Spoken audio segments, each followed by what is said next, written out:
Hello student, science power point के YouTube channel पर आप सभी बच्चों का स्वागत है। बच्चों, आज का जो टॉपिक हमारा रहेगा वो रहेगा कार्बोदनाइन। कार्बोदनाइन के स्थायित्व और कार्बोदनाइन की क्रियाशीलता के बारे में। कार्बोदनाइन का स्थायित्व क्या होता है और कार्बोदनाइन की क्रियाशीलता क्या होती है, यही बच्चों आज का हमारा टॉपिक रहेगा। तो सबसे पहले बच्चों आप टॉपिक का नाम लिखेंगे, उसके बाद में इस टॉपिक के हम डिस्कस करते हैं। तो सबसे पहले आप टॉपिक का नाम लिखना। सबसे पहले लिखोगे आप, टॉपिक का नाम है कार्बोदनाइन। कार्बोदनाइन,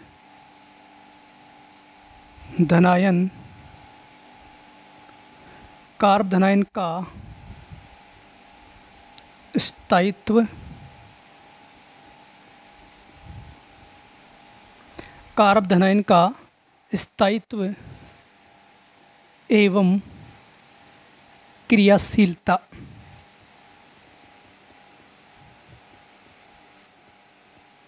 ये बच्चों आज का हमारा टॉपिक रहेगा।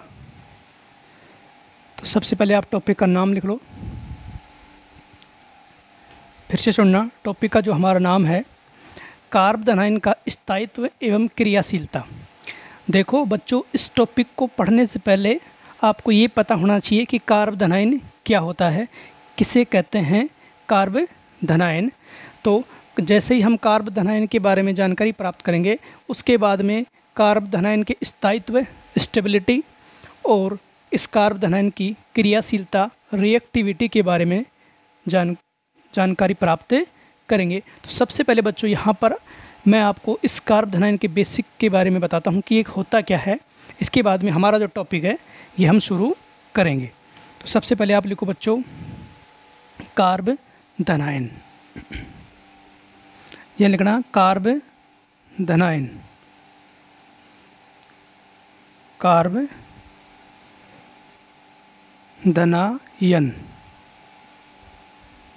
इसे कार्बोकेटाइन भी बच्चों बोलते हैं। अब देखो कार्बोदनाइन का मतलब, देखो इस नाम से ही हमें पता चल रहा है। कार्ब, देखो ये कार्ब लिख रखा है ना। कार्ब का मतलब होता है कार्बन और धनाइन का मतलब पॉजिटिव चार्ज।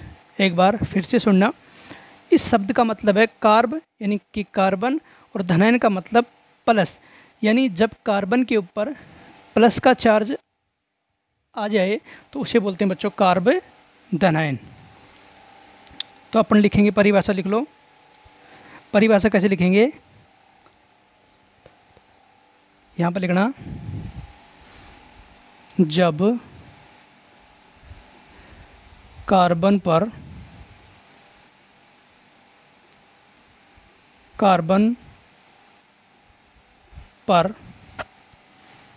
धनावेश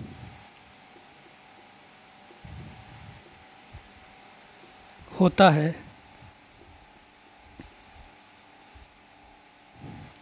तो इसे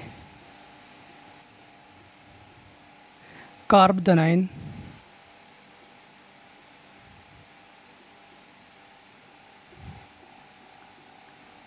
इंग्लिश में लिख लो कार्बोकेटाइन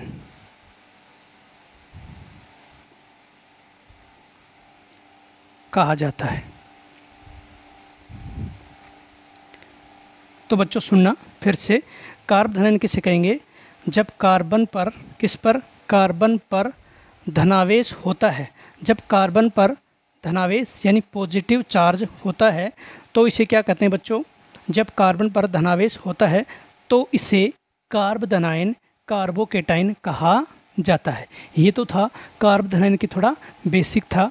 फिर से सुनना, जब कार्बन के ऊपर, इस कार्बन के ऊपर धनावेश या पॉजिटिव चार्ज होता है तो इसे क्या कहते हैं बच्चों, कार्बोदनाइन या कार्बोकेटाइन कहा जाता है। अब देखो हम समझते हैं इसे एग्जाम्पल लेकर के। मान लीजिए हमारे पास, देखो किस प्रकार से कार्बोदनाइन बनेगा हमारे पास। एग्जाम्पल, मान लीजिए इस प्रकार से हमने एक एग्जाम्पल लिया कि कार्बन लिया और इस प्रकार से यहाँ पर मान लीजिए कोई एटम जुड़ा है यहाँ पर कोई परमाणु जुड़ा है, ऐसा कोई परमाणु जुड़ा है जिसकी विद्युत ऋणता किससे ज़्यादा होती है बच्चों? कार्बन से। यानी आप ये लिख सकते हो कि जो यहाँ पर जो X है, इसकी X की विद्युत ऋणता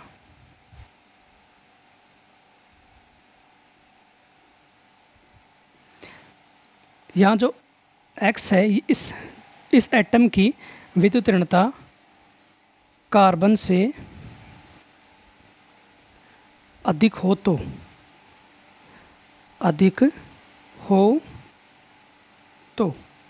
बात को सुनना।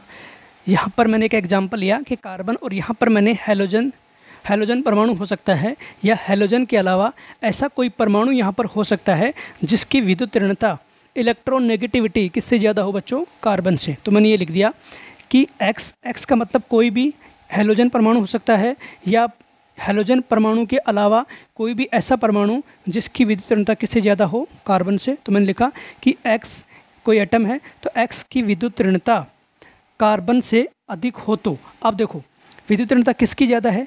X की विद्युत ऋणता कार्बन से अधिक हो तो इसका मतलब विद्युत ऋणता इसकी ज़्यादा है। अब विद्युत ऋणता का मतलब बच्चों क्या होता है? विद्युत ऋणता का मतलब होता है इस सहसंयोजक बंध, इस सिग्मा बंध के इलेक्ट्रॉनों को अपनी तरफ खींचना। किसी परमाणु के द्वारा सहसंयोजक बंध के इलेक्ट्रॉनों को अपनी ओर आकर्षित करना या अपनी ओर खींचना क्या कहलाता है बच्चों? हमारे पास विद्युत ऋणता कहलाती है। अब देखो इस एटम की विद्युत ऋणता यहाँ पर बच्चों अधिक है, तो देखो जब इस परमाणु की विद्युत ऋणता ज़्यादा है तो ये बंध इस सिरे से टूट जाता है, तो इस बंध के इलेक्ट्रॉन किधर आएंगे? इधर आ जाते हैं। तो इस प्रकार से बच्चों बन जाता है। तो बनेगा क्या? देखो कार्बन, और यहाँ पर बच्चों आ जाता है positive charge, positive plus X negative. एक बार फिर से सुनना बच्चों, ये कैसे हुआ?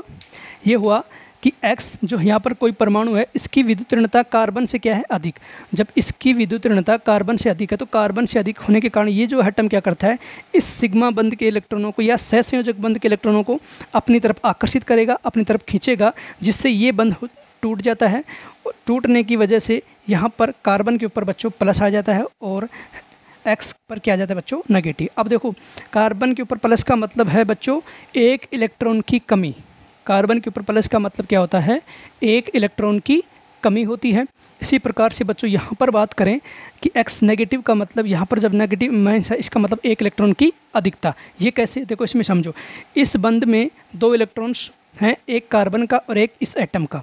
तो यहाँ पर देखो इस परमाणु ने इलेक्ट्रॉन अपनी तरफ खींच लिए, तो इस परमाणु का एक इलेक्ट्रॉन तो स्वयं का ही था, लेकिन एक इलेक्ट्रॉन किसका था? इस कार्बन का। तो इस पर माइनस का मतलब एक इलेक्ट्रॉन इसका कार्बन का इसके ऊपर आ गया, तो इसलिए नेगेटिव। और यहाँ पर देखो का इस बंध में इस कार्बन का एक ही इलेक्ट्रॉन था और वो कौन लेके चला गया? ये। तो इसके यहाँ पर इसके एक इलेक्ट्रॉन की यहाँ पर क्या होगी बच्चों? कमी, इसलिए यहाँ पर आ गया प्लस। तो 100 बात की एक बात यही है कि यहाँ पर प्लस का मतलब एक इलेक्ट्रॉन की कमी है और माइनस का मतलब एक इलेक्ट्रॉन की बच्चों यहाँ पर अधिकता है। और विद्युत ऋणता ज़्यादा होने की वजह से ये बंध के इलेक्ट्रॉनों को अपनी तरफ खींचेगा, बंध टूटेगा, यहाँ पर प्लस का चार्ज और यहाँ पर बच्चों माइनस का चार्ज आ गया। अब देखो यहाँ पर ये जो बना है, देखो अभी तो लिखा है कि कार्बन पर धनावेश होता है, तो इसे बच्चों क्या बोलते हैं? कार्ब धनायन। देखो कार्बन के ऊपर धनावेश आ गया तो इसे बच्चों बोलते हैं अपन कार्ब धनायन। क्या बोलेंगे? कार्बन के ऊपर जब प्लस आ जाता है तो इसे बोलते हैं कार्ब धनायन या कार्बोकेटाइन। तो ये तो था बच्चों कार्ब धनायन के बारे में थोड़ा बेसिक। एक बार बच्चों यहाँ तक आप उतारिए, फिर आगे चलते हैं।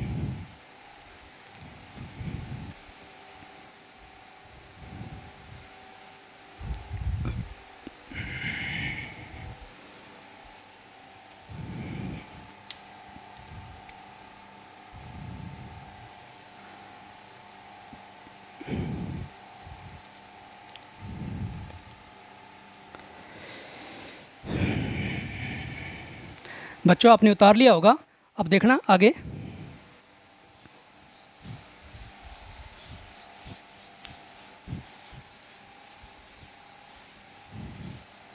इसे मैं बच्चों ऊपर लिखता हूँ थोड़ा। ये तो था कार्ब धनायन के बारे में थोड़ा बेसिक। अब पढ़ते हैं कार्ब धनायन की स्टेबिलिटी और रिएक्टिविटी के बारे में।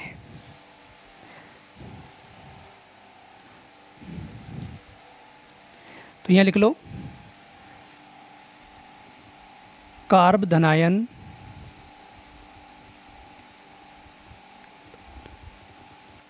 का स्थायित्व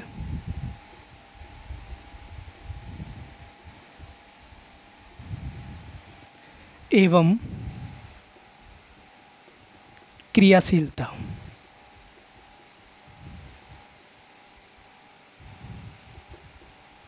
ये बच्चों हमारा टॉपिक है कि कार्ब धनायन का स्थायित्व एवं क्रियाशीलता। तो बच्चों सबसे पहले आप सुनना ध्यान से कि हमारे पास जो स्थायित्व होता है, कार्ब धनायन का स्थायित्व और क्रियाशीलता का क्रम, यदि दोनों की बात करें, कार्ब धनायन के स्थायित्व की और क्रियाशीलता की, तो ये दोनों स्थायित्व और क्रियाशीलता ये दोनों एक दूसरे के अपोजिट होते हैं, एक दूसरे के विपरीत होते हैं। तो हम देखो किस प्रकार से समझेंगे, फिर से सुनना। जो कार्ब धनायन के स्थायित्व और क्रियाशीलता के ऑर्डर की यदि बात करें या स्थायित्व क्रियाशीलता के बारे में बात करें, तो ये बच्चों एक दूसरे के क्या होते हैं, विपरीत होते हैं। तो सबसे पहले आप यहाँ लिख लो कि कार्ब धनायन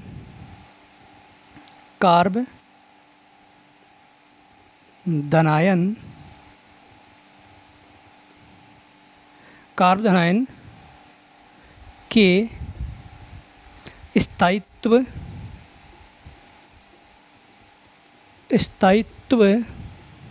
का क्रम, और बच्चों इधर लिखेंगे कार्ब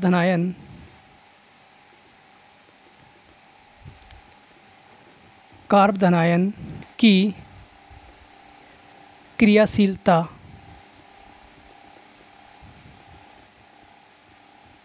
का क्रम। थोड़ा सा इनके बारे में थोड़ा बेसिक जानकारी ले लेते हैं। अब देखो मैंने क्या लिखा है कि कार्ब धनायन के स्थायित्व का क्रम और कार्ब धनायन की क्रियाशीलता का क्रम।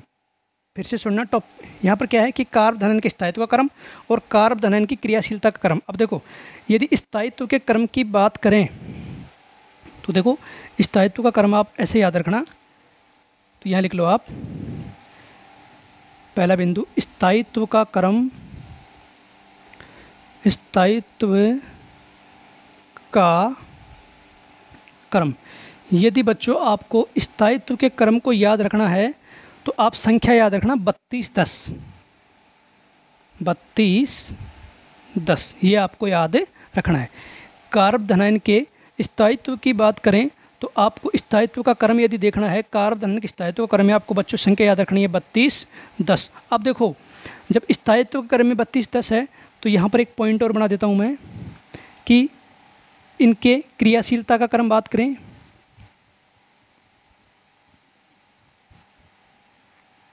यहाँ लिखना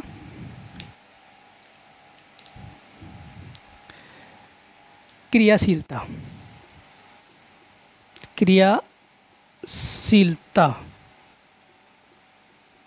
का क्रम, ऑर्डर ऑफ रिएक्टिविटी। तो क्रियाशीलता का क्रम देखो इसका जस्ट विपरीत होता है, यानी 0 1 2 3। तो क्रियाशीलता के क्रम के लिए बच्चों आप संख्या याद रखना 0 1 2 और 3। तो देखना मैंने क्या लिखा बच्चों, जब कार्ब धनायन के स्थायित्व के क्रम के लिए मैंने आपको संख्या बताई 3210 3 2 1 0 3210। इसी प्रकार से मैंने क्रियाशीलता का क्रम देखो, यदि स्थायित्व और क्रियाशीलता की बात करें तो स्थायित्व का क्रम बच्चों आपका ये होता है 3210। अब इस क्रियाशीलता जो होगी इसके विपरीत होगी, तो इसके विपरीत का मतलब इसका विपरीत कैसे करेंगे, तो देखो 0 1 2 और ये 3 हो गया विपरीत। यानी देखो 0 इसका विपरीत, यानी इसको उल्टा लिख दीजिए इस संख्या को 0 1 2 3, तो लिख दिया 0 1 2 3। यही जो क्रम है बच्चों ये हमारे पास कार्ब धनायन की क्रियाशीलता का क्रम होता है। अब देखो इसका मतलब क्या हो गया, आगे ये आप ये लिख सकते हो दूसरा बिंदु ये अपन लिखना चाहें तो आप लिख सकते हैं किस प्रकार से, स्थायित्व के क्रम में। अब देखो यहाँ पर जो 3 है इसका मतलब है बच्चों 3 डिग्री सबसे ज़्यादा स्थायी होता है, इसके बाद में बच्चों 2 डिग्री, उसके बाद में 1 डिग्री और सबसे कम बच्चों होता है 0 डिग्री। इस प्रकार से आप लिख सकते हैं। यहाँ पर देखें बच्चों इन संख्याओं में देखो क्रियाशीलता की यदि बात करें तो ये पहला पॉइंट हो गया। यहाँ पर दूसरे पॉइंट की बात करें तो देखो यदि क्रियाशीलता का ऑर्डर लिखें तो सबसे अधिक क्रियाशीलता होगी 0 डिग्री की, इसके बाद में बच्चों 1 डिग्री, इसके बाद में 2 डिग्री और इसके बाद में बच्चों सबसे कम क्रियाशीलता होती है बच्चों 3 डिग्री कार्ब धनायन की। तो देखो एक बार फिर से सुनना, मैंने लिखा देखो 3 2 1 0, 3 2 1 0 लिख दिया। ये क्या है बच्चों डिग्री, 3 डिग्री, 2 डिग्री, 1 डिग्री और 0 डिग्री। ये तो है स्थायित्व का क्रम। किसके स्थायित्व का क्रम? कार्ब धनायन के स्थायित्व का क्रम है ये, यानी 3 डिग्री कार्ब धनायन है वो सबसे अधिक स्थायी होता है, जबकि 0 डिग्री कार्ब धनायन है वो सबसे कम स्थायी होगा। इसी प्रकार से बच्चों यहाँ पर देखना 0 1 2 3, देखो ये भूल गया, तो 0 डिग्री, 1 डिग्री, 2 डिग्री और ये बच्चों 3 डिग्री। इसका देखो यहाँ पर इसका मतलब क्या हो गया कि हमारे पास 0 डिग्री जो कार्ब धनायन है वो सर्वाधिक क्या होता है बच्चों क्रियाशील होता है, जबकि सबसे कम क्रियाशील कौन होगा? 3 डिग्री कार्ब धनायन। 0 1 2 3, फिर से सुनना 0 1 2 3, यानी 0 डिग्री कार्ब केटाइन है वो सर्वाधिक क्रियाशील और सबसे कम क्रियाशील होगा बच्चों 3 डिग्री कार्ब धनायन। तो इस प्रकार से बच्चों कार्ब धनायन के स्थायित्व का क्रम होगा ये और कार्ब धनायन की क्रियाशीलता क्रम होगा ये। आप यहाँ तक एक बार नोट करें, फिर आगे लेते हैं हम एग्जाम्पल।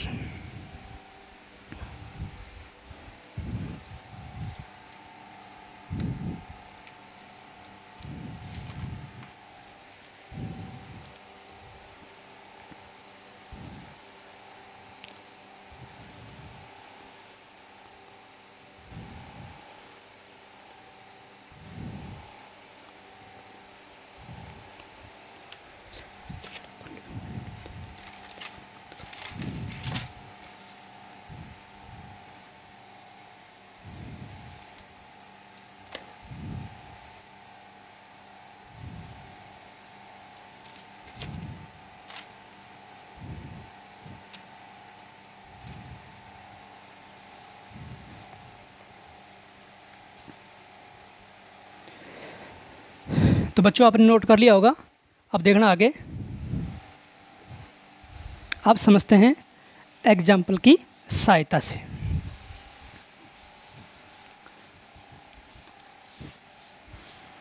बच्चों जो कार्ब धनायन की डिग्री क्या होती है, ये डिग्री के बारे में मैंने एक वीडियो बना रखा है, उस वीडियो को एक बार ज़रूर देखना, जिससे आपको ये टॉपिक आसानी से समझ में आएगा। तो अब देखो एग्जाम्पल लेते हैं बच्चों।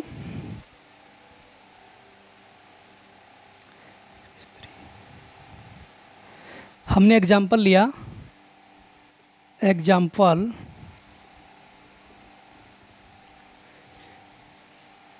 CH3 CH2 CH3 positive. एक एग्जाम्पल बच्चों हमने ये ले लिया। एक हम लेते हैं CH3 CH2 पॉजिटिव चार्ज। एक हमारे पास ये एग्जाम्पल हो गया और एक बच्चों हमारे पास है CH3 पॉजिटिव। और एक और एग्जाम्पल लेते हैं, यहाँ पर ले लो, यहाँ पर ले सकते हैं CH3 CH2 कार्बन CH3 और ये पॉजिटिव। अब देखो इस सारे के सारे बच्चों हमारे पास क्या हैं? कार्ब धनायन है। देखो कार्बन के ऊपर पॉजिटिव चार्ज, कार्बन के ऊपर प्लस का चार्ज, कार्बन के ऊपर प्लस, कार्बन के ऊपर, सारे के सारे बच्चों हमारे पास क्या हैं, कार्बोधनाइन है या कार्बोकेटाइन है। अब देखो यहाँ पर बात करेंगे अपन दो चीज़ों की। टॉपिक हमारा क्या है कि स्थायित्व का क्रम और क्रियाशीलता का क्रम। तो सबसे पहले आप लिखेंगे बच्चों यहाँ पर स्थायित्व का क्रम की यदि बात करें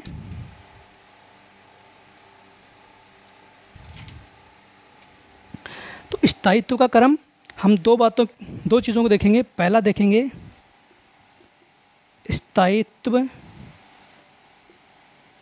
स्थायित्व का क्रम देखते हैं, और दूसरा बच्चों देखेंगे अपन क्रियाशीलता का क्रम। क्रियाशीलता का क्रम। अब देखो क्रियाशीलता का क्रम क्या होगा और स्थायित्व का क्रम। तो मैंने अभी बताया आपको। तो स्थायित्व के क्रम के लिए आपको नंबर कौन से याद रखने हैं? स्थायित्व के क्रम के लिए 32 10 हो गया। अब जब स्थायित्व के क्रम के लिए 32 10 है तो क्रियाशीलता का क्रम इसका जस्ट उल्टा होगा, जस्ट विपरीत। तो इसको लिख दो 0 1 2 3। तो ये संख्या बच्चों आपको बताएगी क्रियाशीलता के क्रम को, और ये जो संख्या बताएगी बच्चों आपको स्थायित्व के क्रम को। तो यहाँ पर आप किस प्रकार से देखना। अब देखो यहाँ पर अपन समझते हैं। सबसे पहले इनकी डिग्री के बारे में बात करेंगे। तो देखो सबसे पहले डिग्री लिखो। देखो इस कार्बन के ऊपर प्लस है तो ये कार्बन सीधा कितने कार्बन से जुड़ रहा है? सीधा एक कार्बन से और दो कार्बन से। इसका मतलब ये जो कार्बन है हमारे पास बच्चों, ये कौन सा होगा? ये 2 डिग्री होगा। फिर से सुनना, ये कार्बन सीधा दो कार्बन से जुड़ रहा है तो ये 2 डिग्री कार्बन हो गया। इसी प्रकार से यदि बात जिस कार्बन पर प्लस है वो जिस कार्बन पर प्लस है यदि वह कार्बन देखो कितने कार्बन जुड़ रहा है? सीधा 1 2 3। इसका मतलब बच्चों ये कौन सा है हमारे पास? 3 डिग्री कार्बन है। तो ये 2 डिग्री कार्बन हो गया और ये 3 डिग्री कार्बन, ये 2 डिग्री कार्बन। अब सुनो, इतना हो गया। अब देखो यहाँ पर बात करें तो ये देखो इस कार्बन के ऊपर प्लस है तो ये सीधा एक ही कार्बन जुड़ रहा है तो ये हो गया हमारे पास 1 डिग्री कार्बन। अब देखो इस कार्बन के ऊपर प्लस है, ये किसी भी कार्बन से नहीं जुड़ रहा है। इसका मतलब इसकी डिग्री बच्चों क्या है? 0 डिग्री। अब देखो स्थायित्व का क्रम किस प्रकार से लिखें? तो देखो सबसे अधिक स्थायी कौन होगा? 3 डिग्री। तो अब इनको मैं नंबरिंग इनको नाम दे रहा हूँ। जैसे ये कंपाउंड है, इसको बच्चों मैंने नाम दे दिया, मान लीजिए A, इसको मैंने नाम दिया बच्चों B, और इसको मैंने दे दिया C, और इसको बच्चों मैंने नाम दे दिया D। अब देखो स्थायित्व का क्रम लिखना है तो स्थायित्व क्रम देखो 3 का मतलब 3 डिग्री कार्बोकेटाइन सर्वाधिक स्थायी होता है। ये संख्या से देखो तो 3 डिग्री कार्बोकेटाइन कहाँ है? ये तो D है, वो सर्वाधिक स्थायी होगा। तो सबसे ज़्यादा स्थायी होगा D। इसके बाद में देखो 2 डिग्री कार्बोकेटाइन कहाँ है? तो 2 डिग्री कार्बोकेटाइन है ये। इसके बाद में बच्चों होगा हमारे पास A। इसके बाद में स्थायित्व क्रम बात करें तो 1 कहाँ है बच्चों? हमारे पास 1 डिग्री है, ये है। इसका मतलब ये जो कंपाउंड हो ये कार्बोकेटाइन होगा, ये B। और सबसे कम स्थायी बॉन्ड बच्चों कौन होगा? 0 डिग्री। 0 डिग्री कहाँ है? 3 2 1। देखो ये 0 डिग्री है तो ये सबसे कम स्थायी होगा। तो यहाँ पर लिखना आप C। तो ये है बच्चों हमारे पास स्थायित्व का क्रम। क्या होगा? फिर से देखना, 3 डिग्री कार्बोकेटाइन यानी 3 डिग्री है, ये D सबसे ज़्यादा स्थायी ग्रेटर देन। उसके बाद में 2 डिग्री कहाँ है? ये देखो ये 2 डिग्री ये रहा, तो इसमें ये स्थायी होगा। इसके बाद में इससे कम स्थायी होगा ये 2 डिग्री यानी A, और इसके बाद में 1 डिग्री हमारे पास B, और सबसे कम स्थायी होगा बच्चों C कहाँ है? ये C हो गया सबसे। अब क्रियाशीलता का क्रम देखो, क्रियाशीलता का क्रम कैसे लिखेंगे? लिखिए क्रियाशीलता क्रम जस्ट इसके विपरीत।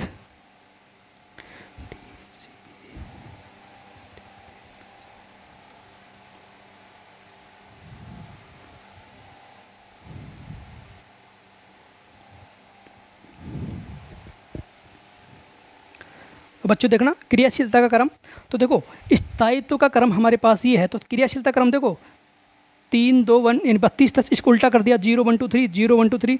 तो क्रियाशीलता का क्रम यदि आपको बच्चों स्थायित्व का क्रम आ जाता है तो क्रियाशीलता क्रम इसको जस्ट विपरीत करना है, बस आपको कुछ नहीं करना है, इसका विपरीत करना है। तो आप इसका विपरीत कर दो तो क्या आएगा देखना, विपरीत करेंगे तो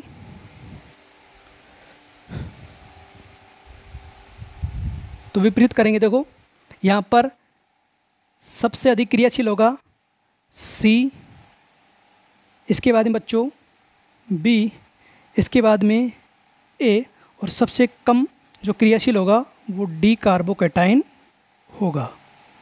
इसको जस्ट उल्टा करना है, C B A और ये D। एक बार फिर से देख लो, C B A D, ये बच्चों इसके जस्ट विपरीत करना है। तो यही हमारे पास क्या होगा, जो कार्बोकैटायन या कार्बोधन है इनकी क्रियाशीलता का क्रम हो गया। तो एक बार बच्चों यहाँ तक आप नोट करें, फिर और एग्जाम्पल लेते हैं।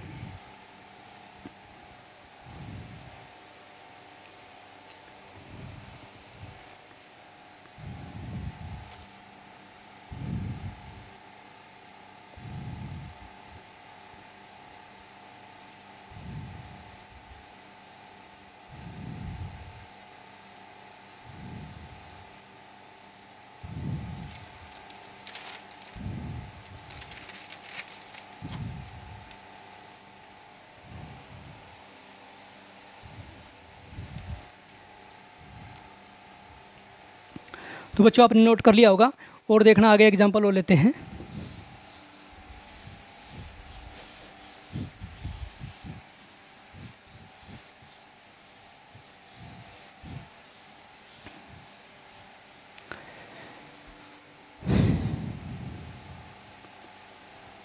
तो बच्चों क्या होगा, यहाँ पर अपन लिख लें, क्या लिखें, देखो एग्जाम्पल और एग्जाम्पल हमने लिए। देखो हमने क्या एग्जाम्पल लिया, मान लीजिए हमने एग्जाम्पल लिया बच्चों एक, यहाँ पर मान लीजिए CH3 पॉजिटिव। एक और एग्जाम्पल लिया CH3 CH2 प्लस। एक और एग्जाम्पल लेते हैं CH3 carbon CH3 positive CH3। और एक और एग्जांपल लेते हैं बच्चों CH3 CH3 पॉजिटिव। ये बच्चों हमने और एग्जांपल लिए हैं। अब इनमें देखना स्थायित्व और क्रियाशीलता का क्रम। अब देखो सबसे पहले बात करें तो क्या क्या लिखेंगे अपन, तो सबसे पहले आप लिखना एक नंबर पर क्या लिखोगे, स्थायित्व का क्रम। स्थायित्व का क्रम। तो स्थायित्व के क्रम के लिए मैंने आपको संख्या बताई थी, क्या बताई थी, 3 2 1 0। इसी प्रकार से बात करें बच्चों क्रियाशीलता का क्रम। क्रियाशीलता का क्रम, जो क्रियाशीलता का क्रम होगा वो स्थायित्व के क्रम के जस्ट विपरीत होगा। तो क्या होगा 0 1 2 3, ये क्या होगा हमारे पास क्रियाशीलता का क्रम होगा 0 1 2 3 1 2 3। ये बच्चों आपको संख्या याद रखनी है, 0 1 2 3 और यहाँ पर 3 2 1 0। ये स्थायित्व का क्रम होगा। और बच्चों ये होगा हमारे पास क्रियाशीलता के क्रम के लिए संख्या। अब देखो, अब यहाँ पर देखना समझते हैं, स्थायित्व का क्रम और क्रियाशीलता क्रम आपने लिख लिया। तो क्रियाशीलता का जो क्रम है, स्थायित्व का क्रम क्या है, स्थायित्व का क्रम 32 10 और क्रियाशीलता का क्रम 0 1 2 3। अब देखो यहाँ पर इसको ए कंपाउंड दे देते हैं नाम ए, इसे देंगे बच्चों बी, इसे सी और इसे बच्चों हमने दे दिया नाम डी। अब देखो यहाँ पर बात करें तो ये इस कार्बन के ऊपर प्लस है और ये किसी भी कार्बन से नहीं जुड़ा है, तो ये हमारे पास 0 डिग्री कार्बन है। यदि बात करें इस कार्बन के ऊपर धनावेश से सीधा एक ही कार्बन से जुड़ रहा है, तो बच्चों ये हो गया हमारे पास 1 डिग्री कार्बन। इसी प्रकार से बच्चों इसकी बात करें, देखो ये इस कार्बन के ऊपर धनावेश है और ये कार्बन 3 कार्बन से जुड़ रहा है, 1 2 3, तो ये बच्चों हमारे पास हो गया 3 डिग्री कार्बन। इसी प्रकार से बच्चों बात करें यहाँ पर इस कार्बन पर धनावेश और ये सीधा 2 कार्बन से जुड़ रहा है, तो यहाँ पर इसकी डिग्री, इस कार्बन की डिग्री होगी बच्चों 2 डिग्री कार्बन। फिर से देखना, ये 0 डिग्री है, ये 1 से जुड़ा है 1 डिग्री, 1 डिग्री, और ये देखो 3 से जुड़ रहा है तो 3 डिग्री, और जिस कार्बन पर प्लस है वो सीधा 2 कार्बन से जुड़ रहा है, तो इसकी हो गई बच्चों डिग्री 2 डिग्री। अब देखो स्थायित्व का क्रम और क्रियाशीलता का क्रम किस प्रकार से लिखें, तो सबसे पहले लिख रखा है स्थायित्व का क्रम। तो स्थायित्व का क्रम कैसे लिखोगे, 32 10 3, 3 डिग्री कौन सा है, तो देखो 0 1, ये देखो 3 डिग्री है, 3 डिग्री का मतलब सबसे ज़्यादा स्थायित्व होगा यहाँ पर ये जो कंपाउंड है, ये कार्बोकेटाइन है, वो सबसे ज़्यादा स्थायी होगा। तो सबसे पहले इसको लिखें आप इसी के अकॉर्डिंग, तो ये C ग्रेटर देन, इसके बाद में 2 डिग्री कहाँ है, ये देखो 2 डिग्री है, इसका मतलब D कंपाउंड ग्रेटर देन, उसके बाद में 1 डिग्री ये रहा B, और उसके बाद में बच्चों हमारे पास 0 डिग्री कार्बोधनाइन यानी कि A। तो बच्चों ये हो गया हमारे पास स्थायित्व का क्रम। चेक कर लो यही है क्या,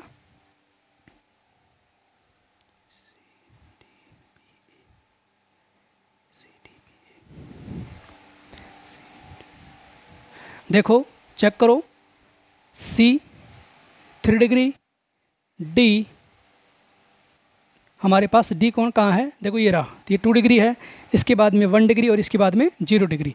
तो ये तो हो गया बच्चों हमारे पास स्थायित्व का क्रम। अब क्रियाशीलता का क्रम कैसे लिखें, जस्ट इसका विपरीत लिख दो, तो जस्ट इसका विपरीत क्रियाशीलता का क्रम हो जाएगा। तो देखो क्रियाशीलता का जो क्रम होगा, तो सबसे अधिक क्रियाशीलता होगा 0 डिग्री कार्बोकेटाइन, तो A होगा वो सबसे ज़्यादा क्रियाशील, उसके बाद में B, उसके बाद में बच्चों होता है D, और सबसे कम जो क्रियाशील होगा वो बच्चों होगा C। तो ये जो ऑर्डर आपके पास आ रहा है वो इनका क्रियाशीलता का क्रम है, यानी जो ये कार्बोधनाइन है ये सबसे अधिक क्रियाशील होगा, और C कहाँ है, ये 3 डिग्री जो कार्बोकेटाइन है वो सबसे कम क्रियाशील होता है। ये कैसे लिखा, इसका जस्ट विपरीत कर दिया, A B D और ये C। फिर से सुनना बच्चों, A B D और ये C। तो इस प्रकार से बच्चों हमारे पास क्रियाशीलता का क्रम होता है। तो बच्चों ये वीडियो आपको कैसा लगा कमेंट बॉक्स में ज़रूर बताना। यदि बच्चों ये वीडियो आपको पसंद आया है तो इस वीडियो को लाइक करना, शेयर करना और चैनल को सब्सक्राइब करना। दोस्तों कल फिर मिलेंगे एक नए टॉपिक के साथ, नई ऊर्जा के साथ। तब तक के लिए बच्चों धन्यवाद।